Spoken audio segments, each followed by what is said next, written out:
In today's video, we're going to be going through the setup of all the different Aqara sensors, and I'll be showing you how you can add them into your Home Assistant.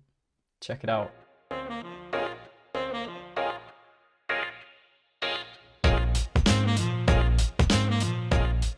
What's going on, guys? I hope you're all doing well. So in this video, we're going to be going through all the different Aqara sensors, and I'll be showing you how to add each and every one into Home Assistant. This video is going to be aimed at beginners, so if you find that the pace is a bit too slow or you already know how to do a particular thing, then be sure to make use of the chapters in the description below.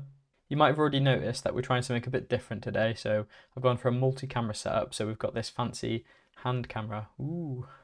The idea of it is to just help out when I'm going through some of the setup, so I can be like, hey, look at this cool box thing. So yeah, let me know in the comments below if this was more of a help or a hindrance. This video is just going to primarily focus on how to get the devices set up and added into Home Assistant. I will be doing a follow-up video where I'll be giving you a little review and going through some of my use cases and automations using the devices. We're going to start off with a quick look at where you can get these products from. We'll then have a look at everything you'll need in order to complete this project, and then we're going to get straight into it.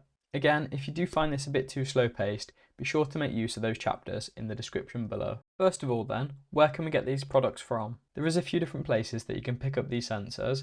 If you head over to the Aqara webpage, you can view all information about the different sensors and products that they have. There's also a where to buy section on their webpage. Clicking on that where to buy is going to take you to a page where it breaks down all the different countries and just shows you all the different resellers for the products. The obvious place to go then is Amazon. Now in the UK, if you were to order any of these, it did used to take a few days, but I recently spoke to Aqara and they said that they're getting a UK distributor, so any Aqara products in the UK should arrive much quicker. So that's Amazon. I have noticed that on Amazon, the sensors do seem to be slightly higher in price than what they are on other sites. So if you are willing to do a bit of shopping around, you can probably pick up these sensors much cheaper. One place you'll definitely find these sensors cheaper is over at AliExpress. Now I've actually bought a few of these in bulk packs for just a few quid, and my sensors that have arrived from AliExpress have all been perfectly fine. It's just that you've got that extra weight, so I've had sometimes it's been 2 weeks and other times it's been a month. The other thing to note with buying from AliExpress is that they come in a different package. So if we take this one here for example, this is an Aqara Mini Switch that I've bought from AliExpress, and it's in like a white packaging and everything is in Chinese. Now if you buy it straight from Aqara, I think this is the European one, it comes in like a white box with blue, so they are slightly different but they are the same product. Full transparency then, Aqara have provided me with a couple of sensors which I'll be making use of in this video, but they haven't paid me or requested I create a video, so everything I do in this video is all my own thoughts and my own opinions. With that said, let's get on with what we're going to need to complete this project. The first thing you're going to need is a Zigbee coordinator. If you haven't got one, I'll have a link to some of the popular ones that are compatible with Home Assistant in the description below. In this video, we're going to be making use of the Conbee II stick, so I'll be going through the setup and installation using that. You're then going to need some kind of Zigbee sensor. For this video, we're obviously making use of the Aqara ones, but this actual setup process will work for other devices too. So for example, your Philips Hue devices or your Sonoff Zigbee devices. You're also going to need some kind of Zigbee gateway software. In this video, I'm going to be making use of deConz. So I'll be going through the full installation and setup of deConz. There are other softwares available. Another very popular one is ZHA. Again, it's all down to personal choice and preference. It's your smart home, so use whatever you're comfortable with. If you've got all those things, we should now be good to go. So if you haven't already, hit that subscribe button and ding dong that notification bell. You'll then be alerted to any future video that I do. Over on our Home Assistant dashboard then, the first thing we now need to do is to set up our Zigbee gateway software, so we're going to be using deConz. So let's go ahead and do that now. We're first going to choose Supervisor on the left hand side here. We then just want to press Add-on Store up at the top, which is going to bring us into the Home Assistant add-ons page. From here I can actually see deConz listed just at the top here. If it's not showing up on this page for you, there is a handy little search bar up at the top, so you can just type deConz in there and it should appear. We then just want to press on deConz and then we want to hit install.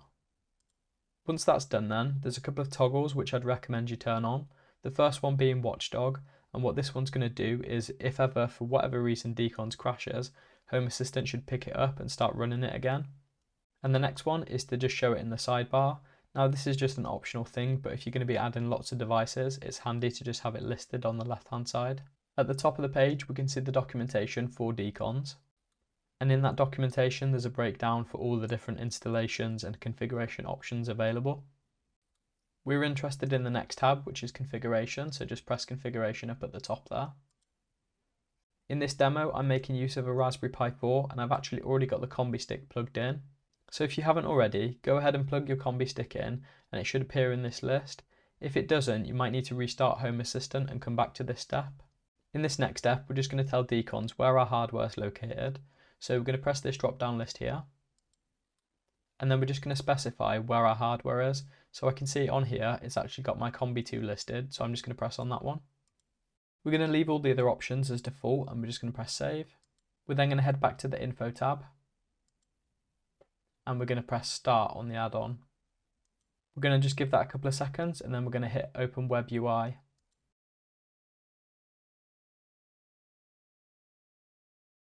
When we press that, we're going to be presented with two different options for interacting with the deConz add-on. The first one is FOSCon and the second one is deConz. So this first option is the FOSCon web app.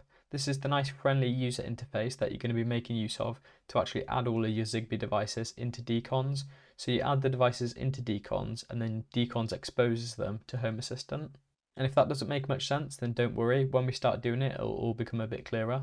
And this second one here then is the deConz app.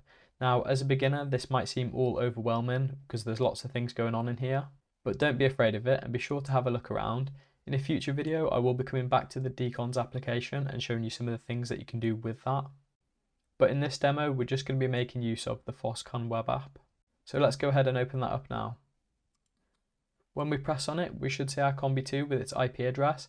If for you this is grayed out, then just give it a second and it should then become clickable. We're then just going to press on this and run through the setup. Here it's asking us to create a gateway name and a password for it. So go ahead and fill those in and then just press next. We should then see the example page where it's asking us to connect lights. We're just going to skip this, so we're going to choose proceed without lights up at the top there. And we're also just going to click close on this where it's asking us to create our first group. And that's pretty much the hard part of this video done. So that's deConz and the Conbee II both set up and ready to go. We're going to be starting off with the Aqara motion sensor. And again, just for anyone that's interested in the packaging difference between the Chinese version and the European version. So they're both pretty much in the same box with just different branding. Apparently these things have a 2-year battery life. And then there's the back and the side. Now I'm not going to unbox every single one just because it's going to take a bit of time, but I'll just quickly show you this one. So inside the box, you obviously get your sensor. If I can get it out.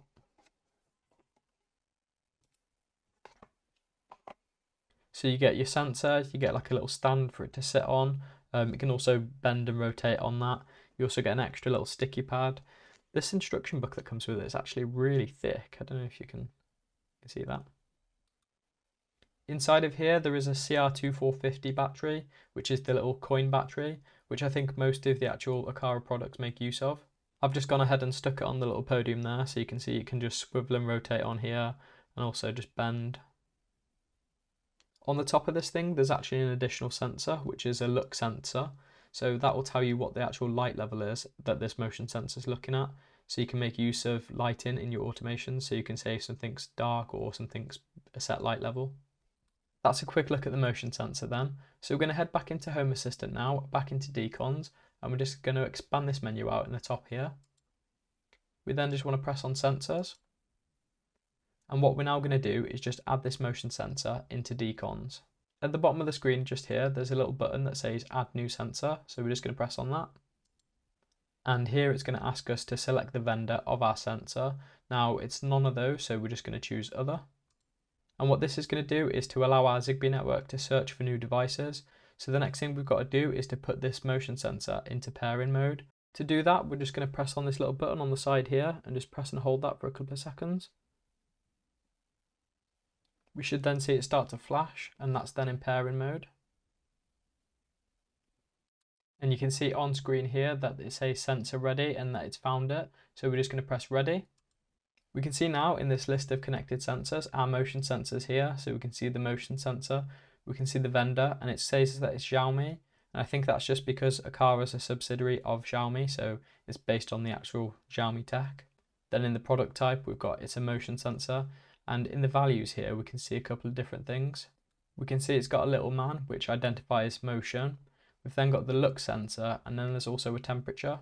With that temperature, I'm not actually sure what it is. I don't know if that's the device temperature, because it's definitely not the room temperature. With the motion sensor, don't trust or rely on that temperature in your automations. If you do know what that actual temperature is, whether it's the component temperature or maybe it is just a inaccurate temperature sensor, let me know in the comments below. Now that we have this in the list, we can actually also click on it for some more information. In here then, we could then set the name of the sensor if we wanted to. We can also view some extra information about it, so the version number if there was one there. We can now also see the battery level, and we can also see the time that it was last refreshed. If we decided that we didn't want this sensor in our Zigbee network anymore, we could also remove it from here by pressing that delete sensor in the top right. Okay, so that's it added into deConz, but what about adding it into Home Assistant? There's a couple of ways of doing this. The easiest way is to just reboot Home Assistant, and then Home Assistant will automatically pull the integration in, or you can manually go into your integrations and add deConz. We're going to keep it simple, and we're just going to go ahead and reboot Home Assistant. So we're going to press on configuration in the left there. We're going to head down to server controls, and then we're just going to hit restart. Once your Home Assistant comes back to life, we can head into integrations, and we should hopefully see the new deConz integration. So let's check that out now. So we're going to press on the configuration wheel and then integrations. And we can see now at the top here, it's discovered this deConz add-on, and we've got the option to configure it. So we're just going to press on configure, and it's going to ask us if we're going to want to allow Home Assistant to connect to the deConz gateway. We're just going to press submit. And in the discovered devices list, you should see your motion sensor appear there. Now I've also got a bunch of other devices that it's pulled through, and I think this is just because they're on live on my network and they were previously connected with this Conbee stick. So you can just ignore those, but you can see here that it has got the motion sensor that we just added a second ago. So we can just go ahead and press finish. And at the top, we can now see our deConz integration with all of our devices and entities. And if we press on those, we can see all the information about those devices. And we can see that motion sensor that we just added, and we can also see its reported battery state. Again, if we press on that, we can get more information about it. So with the motion sensor, these are all the entities that Home Assistant has access to, and you can make use of any of these entities in your automations and scripts. So we've obviously got that lux level that we talked about. That's the one where it tells you what light level there is. We've got the battery level of the motion sensor. We've got that temperature sensor that we're unsure of, and then we've got the presence detection, which will tell you if there's any motion or not. So because I'm currently sat here waving my hand in front of it, it's classing it as a motion. And all of these things will be logging and recording history unless you tell them not to. So if we wanted to, we could press on here and we could view the history for the actual motion. And that's pretty much the setup that we're going to follow for all these other devices. So it's actually going to be way quicker now because we've already got deConz set up. We've also got that integration in Home Assistant for deConz. So now when we pair a device, it should just automatically appear in that integration list. Next up, we're going to have a look at the water and leak detector. And this one's a nice small compact device, and this one's going to tell you if there's a leak detected within your house.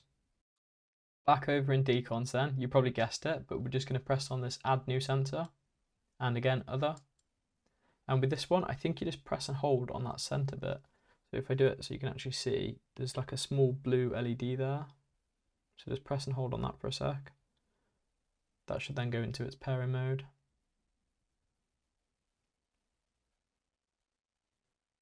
And there we go, sensor ready. So we can just choose ready on that one. And there we go, we can see the water sensor. And again, if we press on it, we can get more information about it.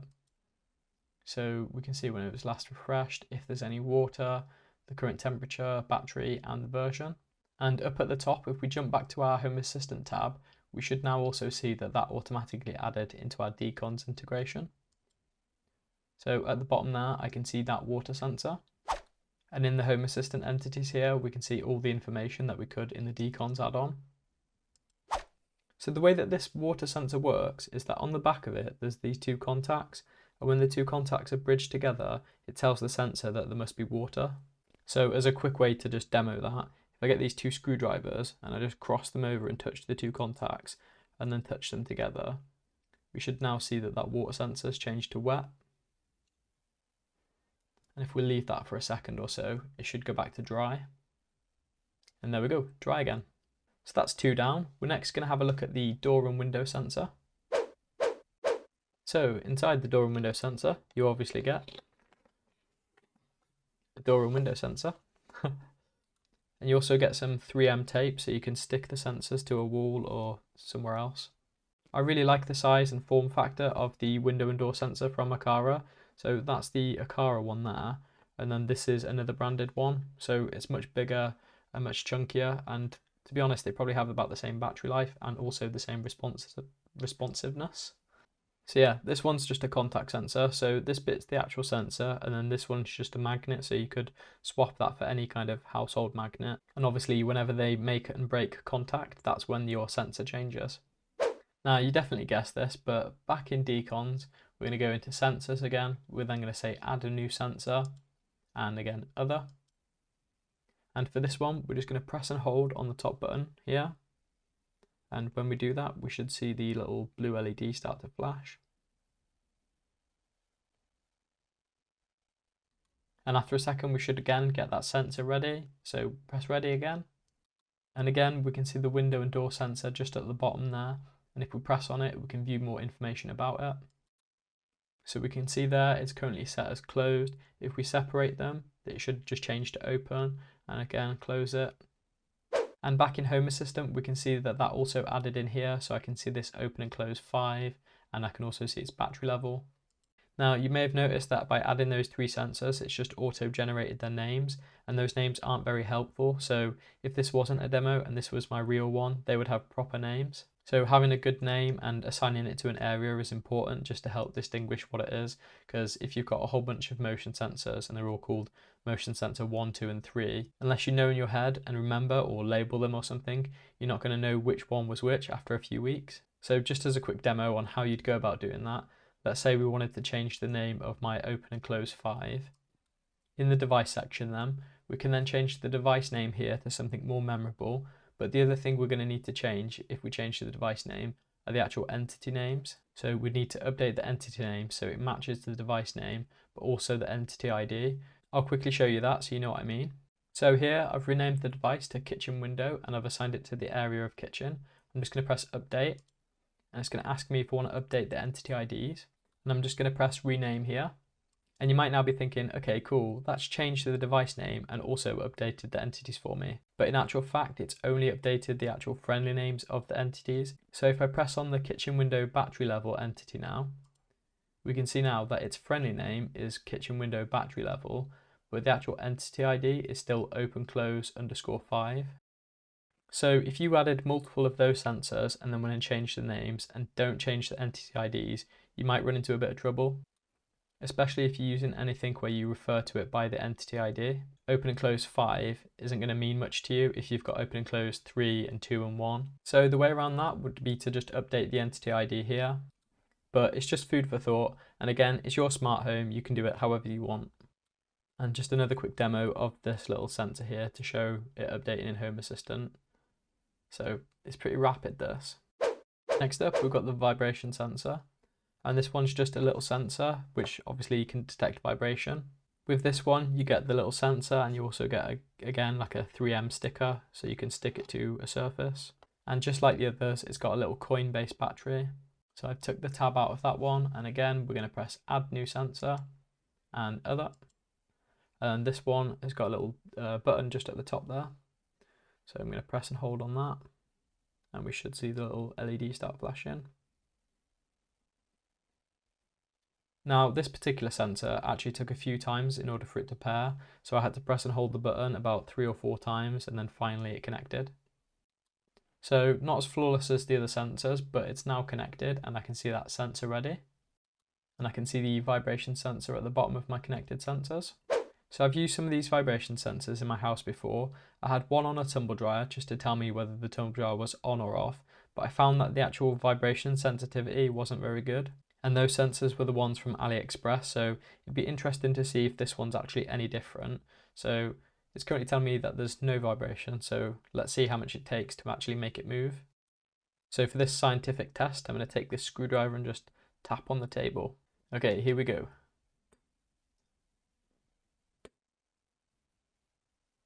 Nothing yet. Okay, so a bit harder now. Okay, that's...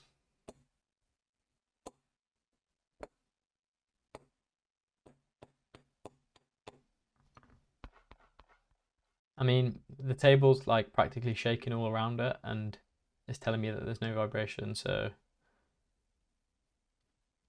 I'm now tapping on it and still nothing. Oh, there we go. Vibration detected. Yay!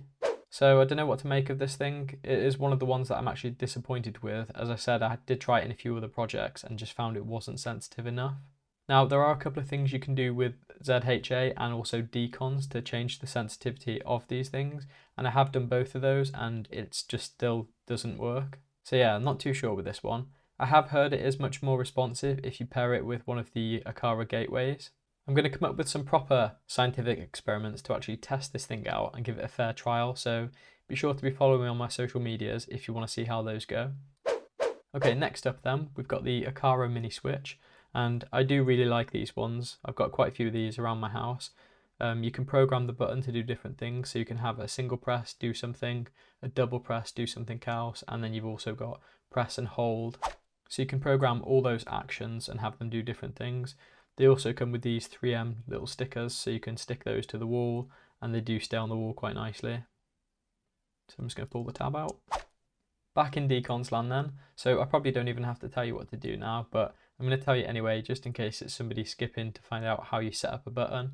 So in deConz, you're going to go into Sensors, add a new sensor. We're then going to choose Other as the vendor. And for this one, there's a little button just at the bottom there. So we're going to press and hold on that button. And when we do that, we should see the little blue LED at the top there start flashing. And we're just going to give that a second. And there we go, sensor ready. So this brings me on to another point with adding devices into deConz. So we just added this button then as a sensor, but obviously the button isn't a sensor. So where is it? In the devices on the side here, there are 3 different types of device class. So you've got lights, switches, and sensors. And within deConz, I don't think it actually matters which section you actually add your sensor to, because when deConz picks it up, it automatically knows what it is and it knows how to categorize it. So even though we added a button then as a sensor, it knows that the button isn't a sensor and that it's a switch. So it should now be in switches. Because it knows how to categorize the items, I'm not sure why there's not just a add button, so you just add it and then it puts it where it needs to go. I don't know why there's 3 different sections where you can press add. If there is a logical reason or you do know why it's like that, then feel free to let me know in the comments below. So if we press on switches now, we should see this mini switch. And indeed we can see that switch 7 there.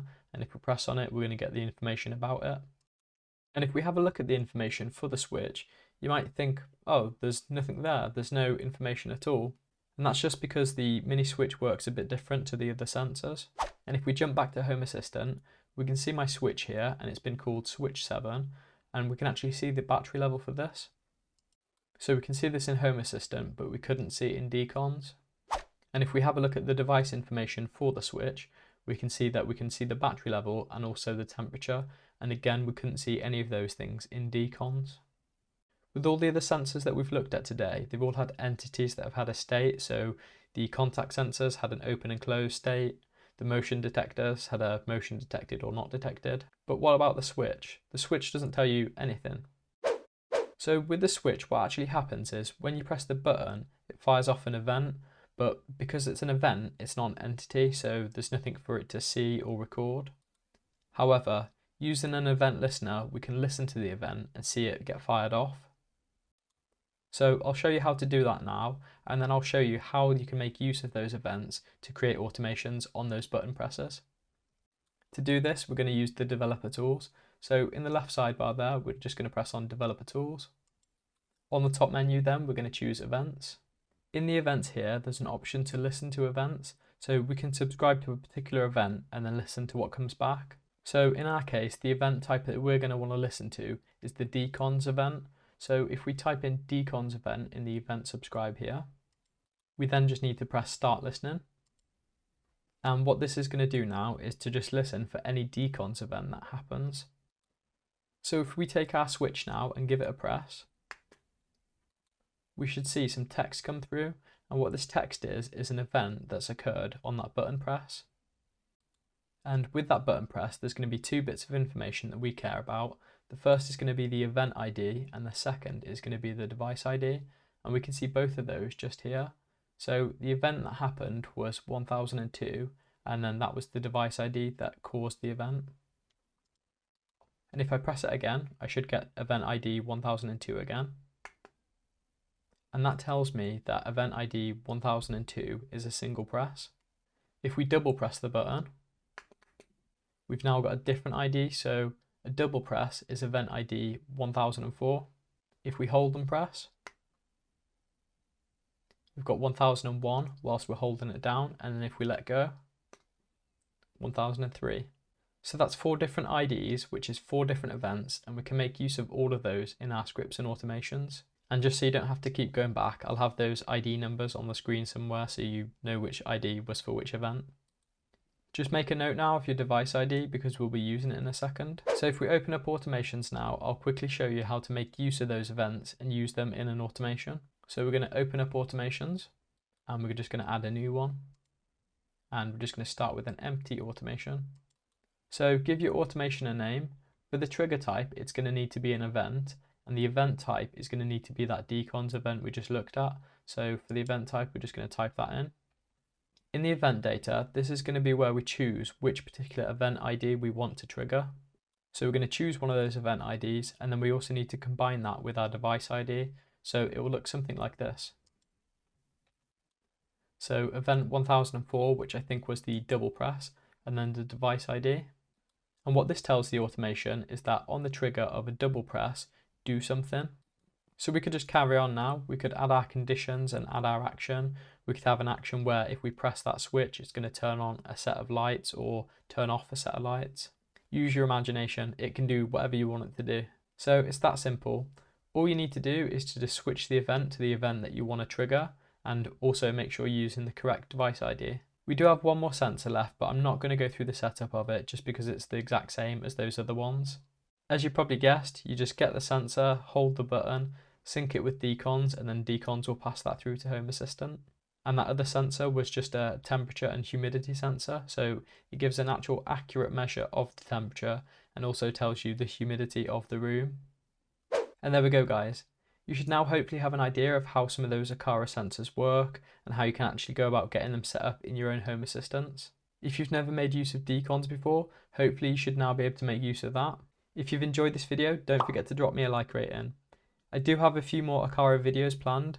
I'll be doing a full review of all these different sensors that I've showed you today.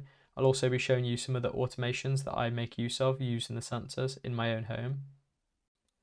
I'm also going to show you how to set up and listen to the Aqara Magic Cube. A massive thank you to these awesome dudes. These are my patrons. Thank you very much. I appreciate you. If you're interested in supporting my channel, there'll be a link to my Patreon in the description below. If you want to see any behind the scenes content or chat to me about anything, then there's also links to all my social medias, again, in the description. If you want to see more of my content and you're not already, hit that subscribe button, and if you ding dong that notification bell, you'll be alerted to any future videos that I do. Thank you for watching, and I'll catch you in the next one. Cheers.